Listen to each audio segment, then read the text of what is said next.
Olá, você que nos acompanha pela Opção Play. Estamos aqui hoje com o presidente da Ordem dos Advogados do Brasil, Seção Goiás, o advogado Lúcio Flávio de Paiva. Lúcio Flávio, obrigado pelo convite, por nos vir visitar aqui no Jornal Opção.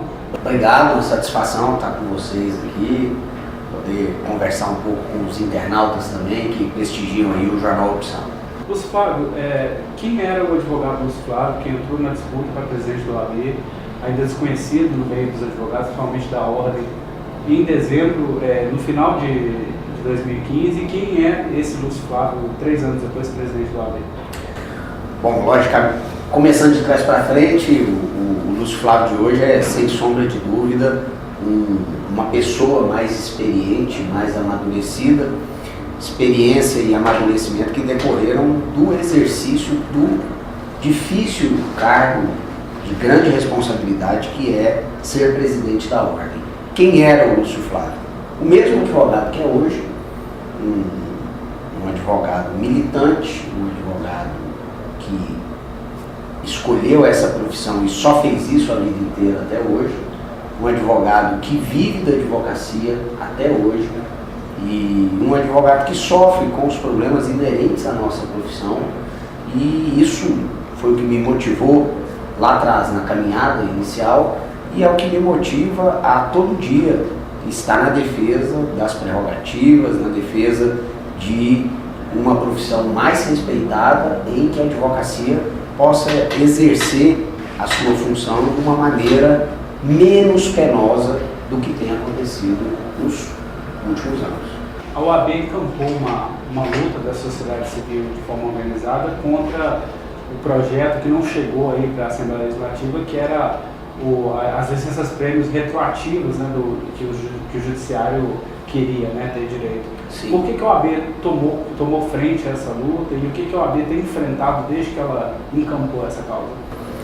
Essa questão da licença-prêmio, ela envolveu primeiro um equívoco de análise quanto à posição da Ordem.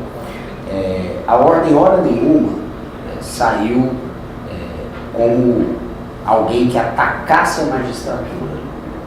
Muito ao contrário, a OAB respeita e reconhece a absoluta importância da magistratura enquanto um dos poderes da República, mas entende ao mesmo tempo que a proposta foi mal colocada, não foi discutida com a sociedade, não foi colocada de forma transparente, muito ao contrário, foi pautada às pressas, numa convocação extraordinária, num pacote de medidas, e ela, no mínimo, envolvia um momento absolutamente inoportuno, em que o país vivencia a sua pior recessão, e nesse momento de recessão, de exaurimento dos cofres públicos, em que a Justiça do Estado de Goiás precisa muito de investimentos, de novos juízes, de mais varas, de mais servidores, se pretender fazer um pagamento de uma licença-prêmio com caráter retroativo há 20 anos, isso pareceu para a OAB e para a sociedade,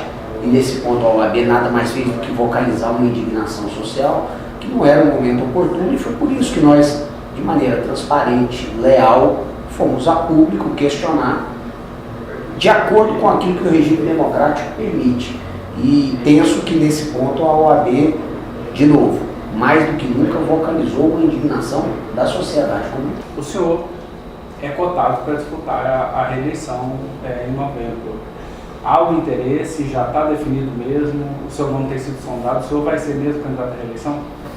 Então, por enquanto, eu tenho dito que estamos em período de gestão.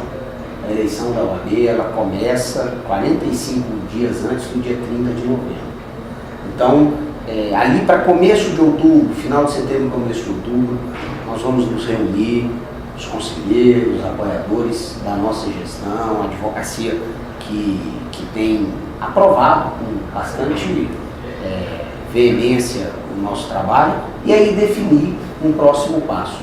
Existe, obviamente, uma expectativa de uma recandidatura minha, mas isso não é alguma coisa definida e, por enquanto, nem está na minha agenda. A minha agenda hoje é uma agenda de gestão. Eu sou o presidente da Ordem e fui eleito para cumprir um mandato e levar benefícios para a advocacia, e é isso que tem consumido integralmente o meu tempo e a minha prioridade. Depois de 2 anos e meio à frente do Conselho da Ordem em Goiás, há desafios que ainda precisam ser supridos, que ainda precisam ser vencidos? Existem. A OAB, ela, no momento que nós a assumimos, ela estava numa situação política, financeira, administrativa, extremamente depauperada e desorganizada. Nós demoramos praticamente o primeiro ano de gestão inteiro para colocar um mínimo de ordem na casa, regularizar fluxos de caixa, pagamentos, renegociar dívidas, pagar outras tantas. A partir de 2017, nós começamos a conseguir entregar benefícios que agora cada vez mais temos entregue, mas nós temos ainda um caminho de reestruturação, de melhorias, de interiorização dos serviços da OAB, de incremento na defesa das prerrogativas, de melhores e maiores posicionamentos perante a sociedade. Tenho certeza que a sociedade espera muito da OAB em Goiás e viu que agora existe uma gestão que tem coragem e disposição para enfrentar determinados temas espinhosos. Então, nós temos muito a melhorar. Avançamos bastante, isso não há dúvida, mas temos ainda um caminho a percorrer. Esse tema da herança de dívidas da gestão passada do OAB é um tema esperado, porque a oposição diz que essas dívidas nunca existiram. E o senhor, por meio de auditorias, dá uma versão de que elas existem. Qual que é a verdade disso? Eu costumo brincar que essa questão da dívida do OAB fica parecendo a discussão sobre o rombo da Previdência. Tem gente que diz que tem gente que não diz que tem, mas no fundo, todo mundo sabe que existe sim o rombo da Previdência e ele precisa ser solucionado. É uma pauta que desafia o Congresso Nacional, esse ou o próximo. E a dívida da OAB está auditada de maneira inquestionável por auditorias internas e por 2 auditorias do Conselho Federal, porque na nossa gestão nós pela primeira vez abrimos as portas da seccional para a Controladoria do Conselho Federal. A Controladoria veio, analisou por 2 vezes no início de 2016 e 2017, constatou uma dívida consolidada de 23 milhões e os números não mentem.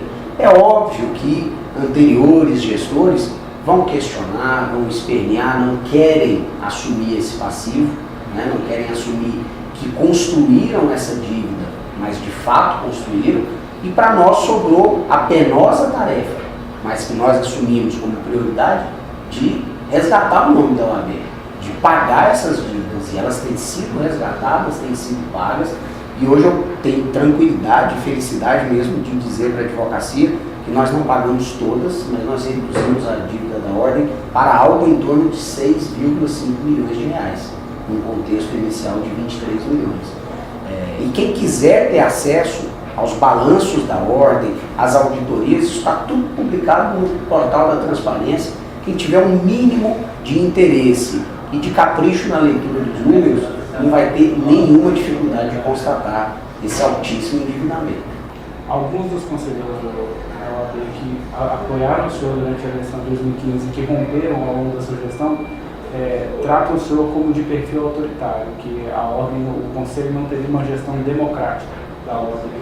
Isso é o que de fato acontece? Os senhores consideram uma pessoa autoritária ou há uma gestão do Conselho feita de forma democrática? Veja, não, eu não me considero uma pessoa autoritária. Definitivamente eu posso ter diversos defeitos, mas um deles não é esse, ser autoritário. A gestão da ordem é ou não é democrática? Você me pergunta. Ela é democrática até porque não tem como ser diferente, por uma razão muito simples. O presidente não é a autoridade máxima da seccional. A autoridade máxima da seccional é o conselho. As matérias de interesse da gestão e da advocacia são todas levadas a voto pelo conselho. É o conselho que as aprova ou as rejeita. E o conselho é composto por 80 conselheiros.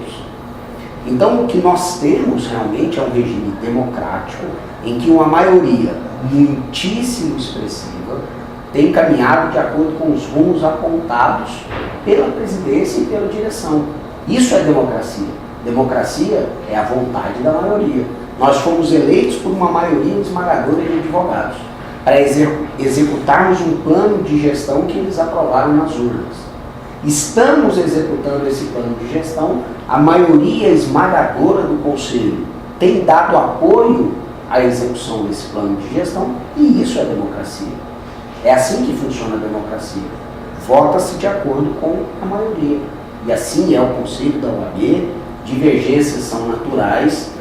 Agora, essas críticas de que o presidente é autoritário é porque às vezes as pessoas que não concordam, elas não querem ser ouvidas apenas, elas querem ser acatadas, o que é bastante diferente.